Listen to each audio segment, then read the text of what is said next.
మళ్ళీ నేను మీ ముందుకు వచ్చిన ఏమనుకుంటున్నారు ములక్కాయలు మళ్ళీ సరికొత్త రెసిపీతో మళ్ళీ మీ ముందుకు వస్తున్నా.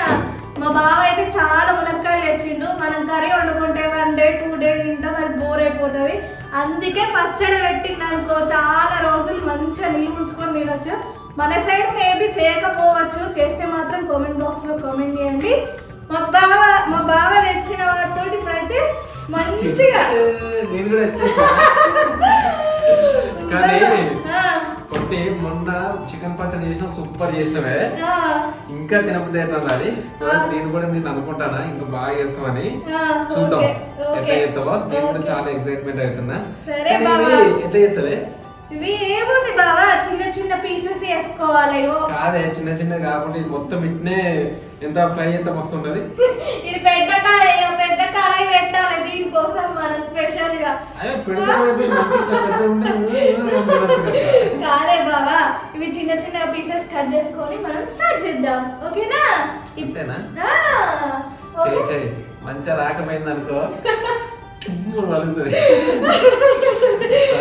ఓకే, ఇప్పుడైతే స్టార్ట్ చేసేద్దాం. పచ్చడి స్టార్ట్ చేసే ముందు పైన చెక్కుని ఇట్లా లైట్గా తీసుకోవాలన్నట్టు. పచ్చడి అయితే స్టార్ట్ కాబోతుంది. పైన చెక్కును తీసినాం కదా, లైట్గా తీసిన తర్వాత ఫ్రెష్గా కడుక్కొని వాటిని ఆరబెట్టుకున్న తర్వాతకి మాకు చిన్న చిన్న ఇంత సైజులో కట్ చేసుకోండి. కట్ చేసుకొని ఇక మొత్తానికి అయితే పచ్చడి ఇవన్నీ కట్ చేసిన తర్వాత స్టార్ట్ చేద్దాం.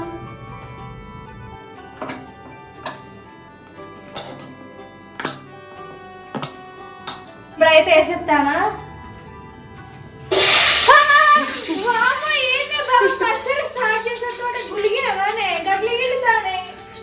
మెంటల్ దానికి వాటర్ ఉన్నట్టుండే తుడి చేయాలి. దీనికి పచ్చడి చేయరాదు, పచ్చడి చేస్తాను. ఇక స్టార్ట్ చేసేదానికి ముందే మొత్తం ఖరాబ్ చేసినట్టున్నావు కదా నువ్వు, అంతేనా? అంతే అంతే.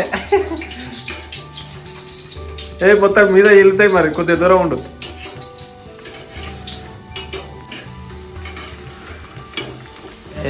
ముక్కలు గోలుతానే ఇక.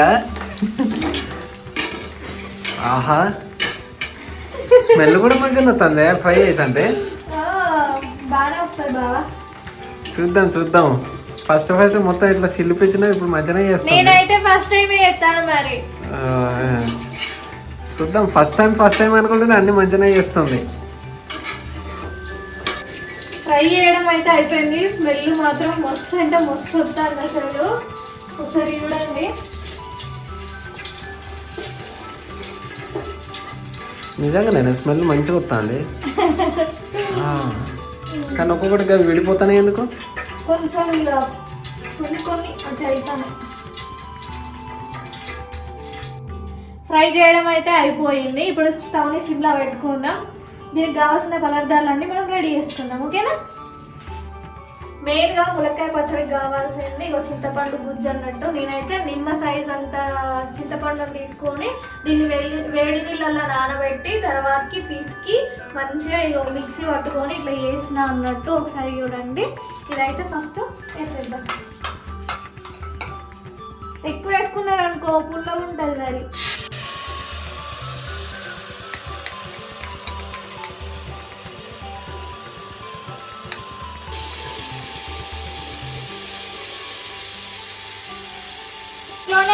అల్లం పేస్ట్ వేసుకుందాం.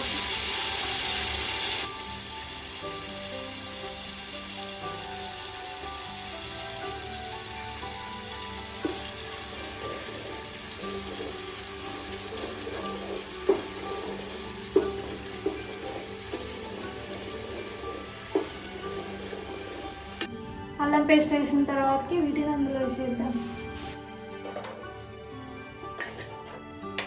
దానికి కావాల్సిన తగినంత ఉప్పు, కారం. మీరు ఎంత కారం తింటే అంత వేసుకోండి.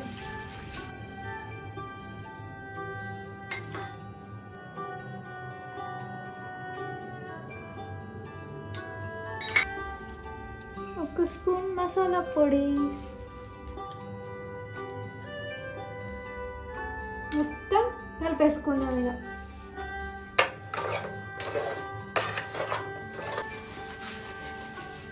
వీటికి మంచిగా పట్టాలనుకో మన స్టైల్లో.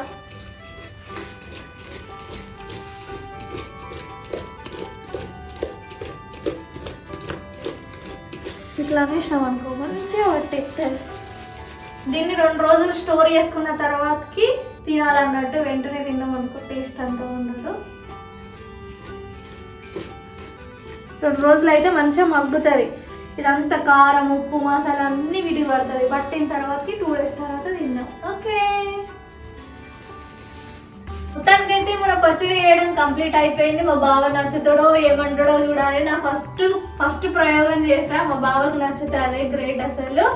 ఓకే, మరిన్ని ఇంట్రెస్టింగ్ వీడియోతో మళ్ళీ మీ ముందుకు వస్తాం. నా సపోర్ట్ మీరే ఫ్రెండ్స్. నన్ను సపోర్ట్ చేయండి, సబ్స్క్రైబ్ చేయండి, లైక్ చేయండి, కామెంట్ చేయండి. మరిన్ని ఇంట్రెస్టింగ్ వీడియోస్ తోటి మళ్ళీ మీ ముందుకు వస్తూనే ఉంటా. Okay friends.